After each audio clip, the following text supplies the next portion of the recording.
Good morning, Ollie. Good morning, Che.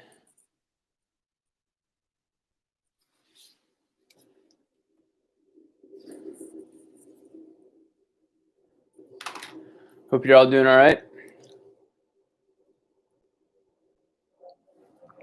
Good morning, Jules.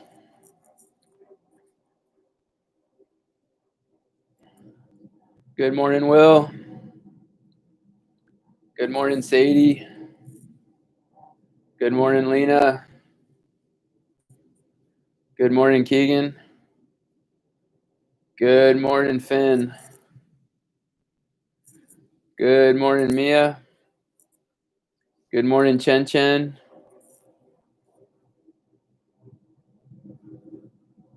Good morning, Colden. Good morning, Dia. Good morning, Mallory. Good morning, Everett. Good morning, Lex. Good morning, Somerset. Good morning, Zoe. Good morning, Ella. Good morning, Cooper. All right, so nice and early. It's 8:59. We'll get started in about 2 minutes. Good morning, Aiden. Good morning, Owen. And if you haven't already done so, you want to make sure and check your email. Everybody should have an email from me with the daily work plan. And then also, if you're in Lit Circle A and Lit Circle B, we're meeting today. Lit Circle A is at 9:30. So we'll wait just about another minute here, and then we'll get going.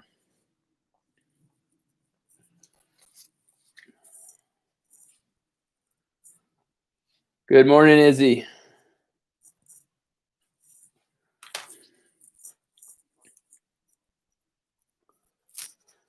Good morning, Maggie.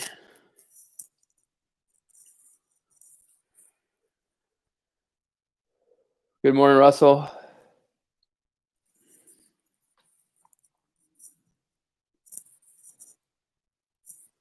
Good morning, Nico.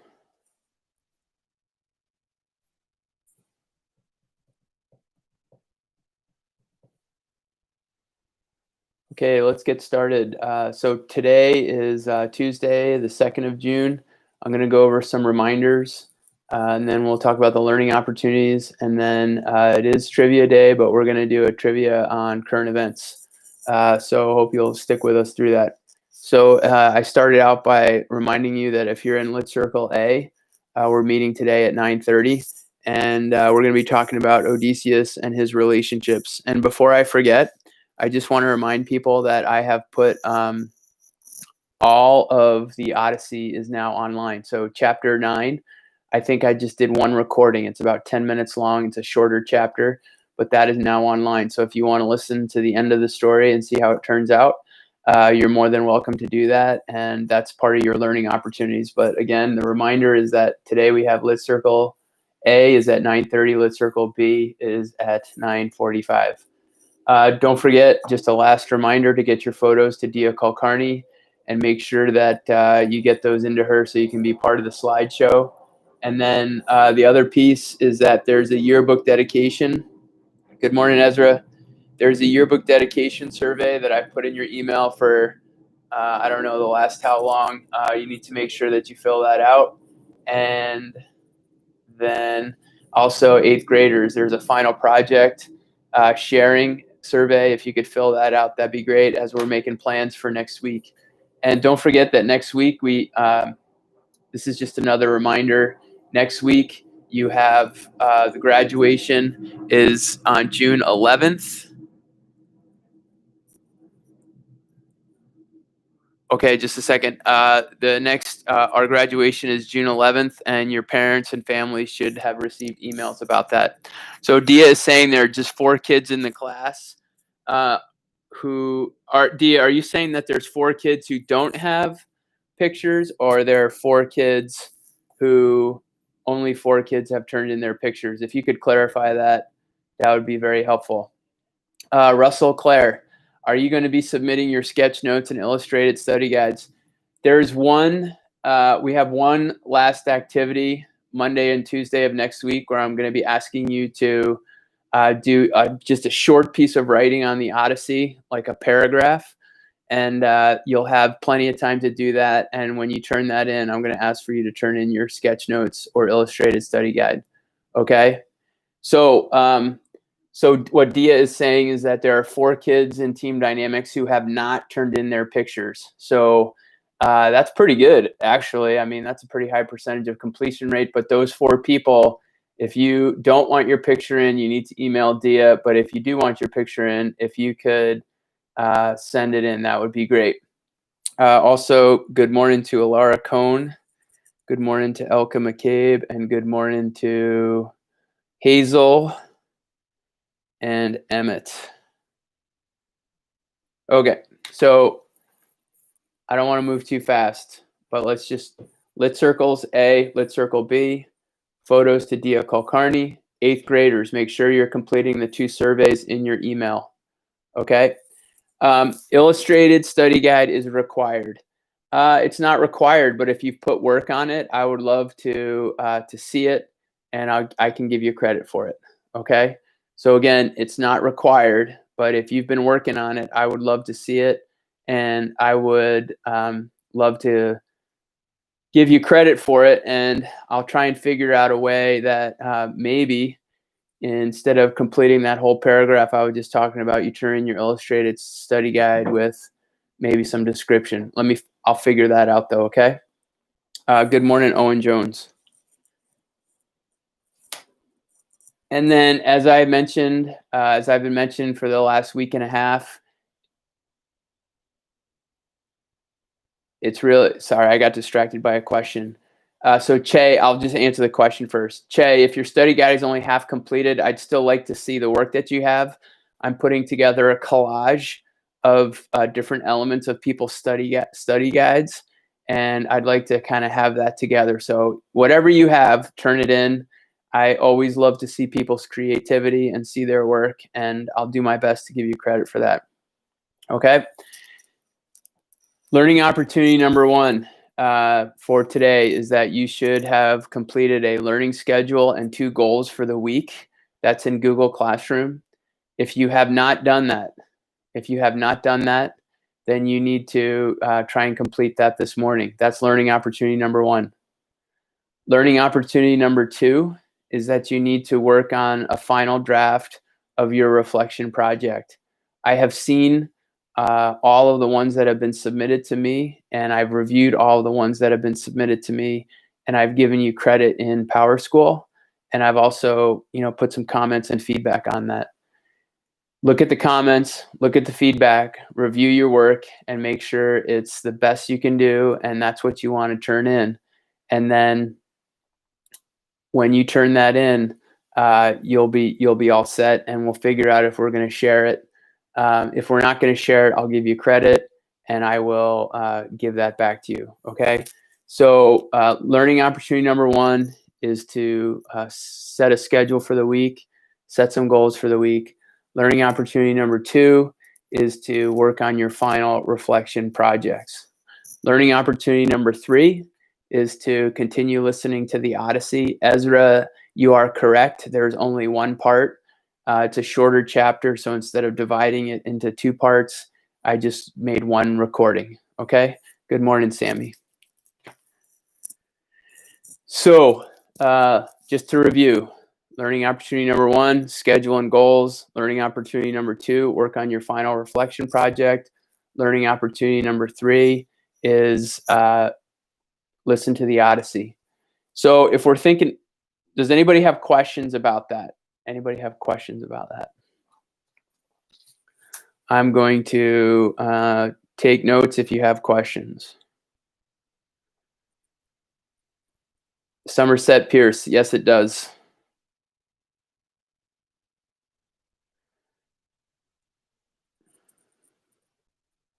So does anybody have other questions?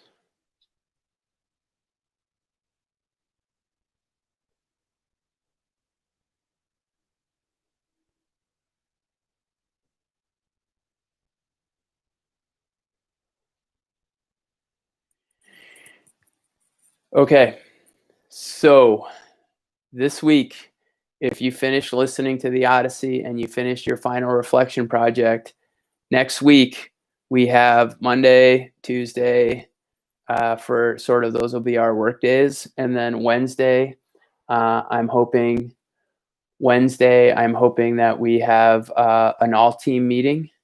I'm hoping, it's not confirmed. And then the last day of school is on June 11th, and 8th graders are graduating that afternoon. Okay, so again, if you finish these learning opportunities next week, we'll have Monday and Tuesday will be our work days. I'm hoping for an all-team meeting on Wednesday, and then Thursday we'll have graduation and kind of wrapping up the year. Also, okay. Question: the only assignment left in the school year is the project and the Odyssey. Thank you for bringing that up. So these are the things that we need to finish by the end of the year. There's 4 things, and just bear with me here. Number 1 is your final reflection project. Number 2 is to finish the Odyssey and respond to the Odyssey. Number 3 is I have an exit survey that everybody needs to take and complete. Usually I do this at the end of every trimester, and this year it'll be a little bit different because I'm going to ask you about your experience with me online, and your feedback is going to be critical for me.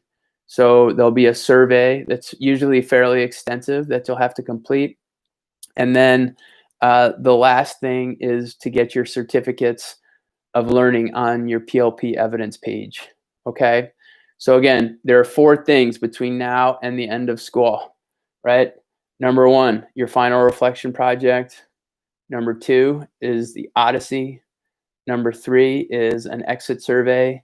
And number 4 is to put your certificates on your PLP.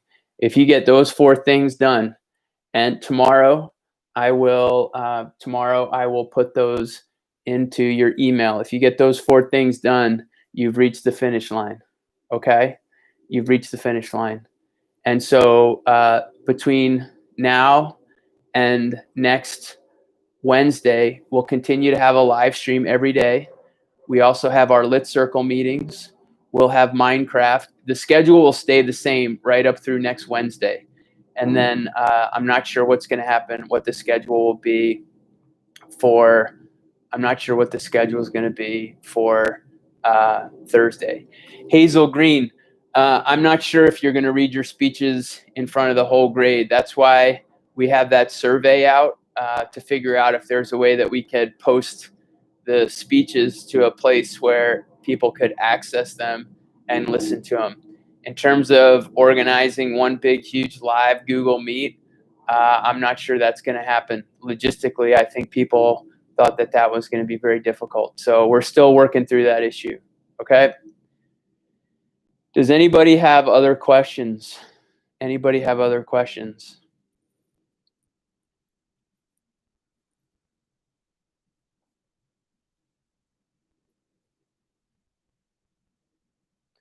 Do we turn in the relationship web for the Odysseus? No, but Ezra, what you want to do with the relationship web, you can send me a picture if you want, but what you really want to do is bring that to your Lit Circle. And that's going to be the topic that we're going to discuss in the Lit Circle. And the paragraph response that we will do at the end of this week or early next week will definitely incorporate that relationship web. So you want to make sure that you are that you have that in your possession. Report cards, I'm not sure yet. I don't know what that's going to look like. That's a question for the administration. Okay. I think that's it for the morning. I'll be very honest with people and just tell you that the current event situation that's happening now with the protests and the violence and the police brutality and the I can't breathe protests, those are really weighing on me quite a bit. And it's been a little bit hard to focus and to stay directed. And I would also say that it's been very upsetting to watch what's happening. And I hope that people are staying safe, but also making the connection to our course of study and the questions we talk about. What does it mean to be a citizen when we talk about justice and we talk about equity? And obviously you can see that people are absolutely not treated fairly and not treated equally in this country. And this is going to be something that we're going to be dealing with for the rest of our lifetimes for sure. So I do have some trivia questions, but they're a little bit more serious and they're a little bit more related to current events. I just think, playing a trivia game today just doesn't feel quite right. So that's where I'm at. But I do have some questions for you. They're about current events. And I will ask those questions. And it's sort of a Jeopardy trivia type deal. So here's the first question. In what city did the whole George Floyd incident take place? In what city did the George Floyd incident take place? Finn Lofgren is correct. The correct answer is in Minneapolis. Nice work, Finn. Nice work, Minneapolis. Okay, here's the next question.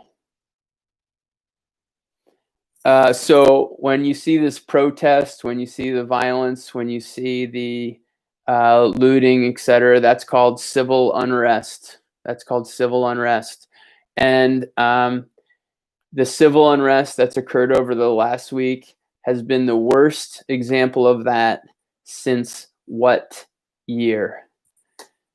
The civil unrest that has been occurring over the last 7 days is the worst example since what year? There's a specific year in American history that saw.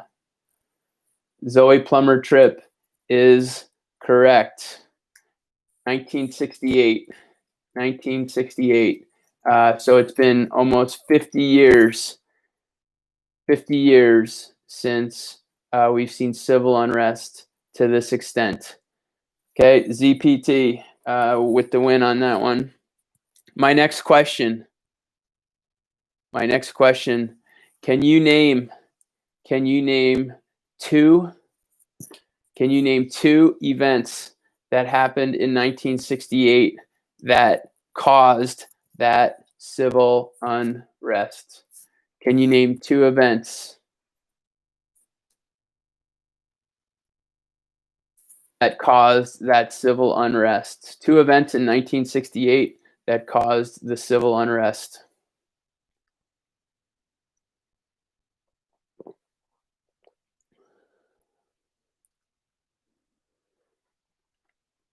You need to stay focused, please.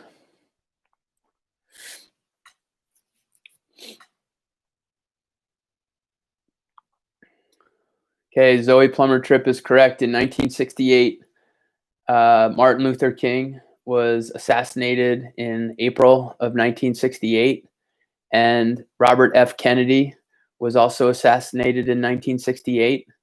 And the other thing that was going on in the world was the Vietnam War. So three huge events were happening. You had the assassination of Martin Luther King, the assassination of Robert F. Kennedy, and you also had the Vietnam War. Okay, nice work, Zoe. Okay, next question. Cities across the country have implemented what in order to try and stop the looting and the violence? Cities across the country have implemented what? It's one word.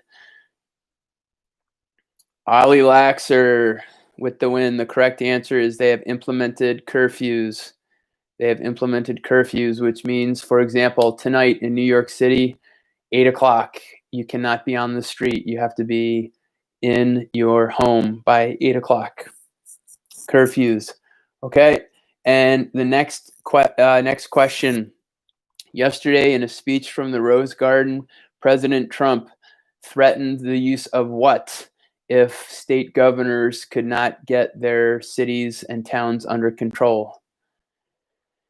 Yesterday, in a speech in the Rose Garden, President Trump threatened the use of what?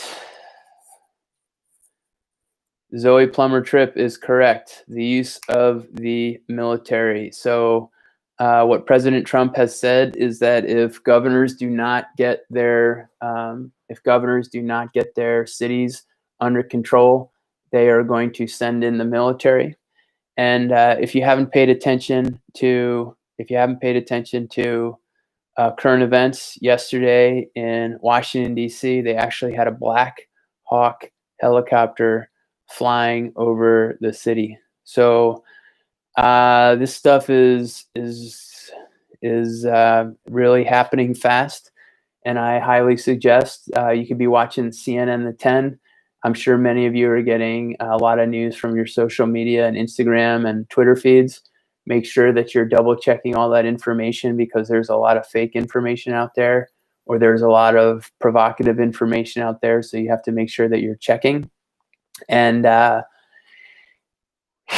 Mia Reynolds, wouldn't that be kind of like the Redcoats? It kind of would be, where you have a government is trying to suppress the people who are protesting. And so we'll see what happens. And the other thing that you guys need to pay attention to, and I've told you this all year long, is that journalists and the people who report these stories are under incredible duress right now, which means that they're getting shot at, they're getting batoned, they're getting arrested just for trying to tell the story of what's going on. So please be paying attention to this stuff. Alara Cohn said a little bit before that, it won't last our whole lifetime if we take action. And that's the key, is that we need to take concerted action, and we need to be mindful of the issues that are occurring with people. And we need to, to make a difference. Okay. What's a baton? A baton is like a nightstick. It's probably 3 feet long, made of very hard wood, and it's used to pummel people. And it's also used in self-defense, but it's used to encourage people to leave and to stop what they're doing. And in some cases, it can be used to inflict serious physical damage. Okay. All right. Again, try and be positive. Look for those silver linings. Make sure that if you have a question, you let me know. Also, don't forget Literacy Group A. I'll see you at 9:30, and Literacy Group B. I'll see you at 9:45. I hope you guys have a great day. Where the world is really happening right now. So pay attention, be safe, be well, give thanks to your family and those who support you. And I will talk to you soon. See you, everybody. Have a great day.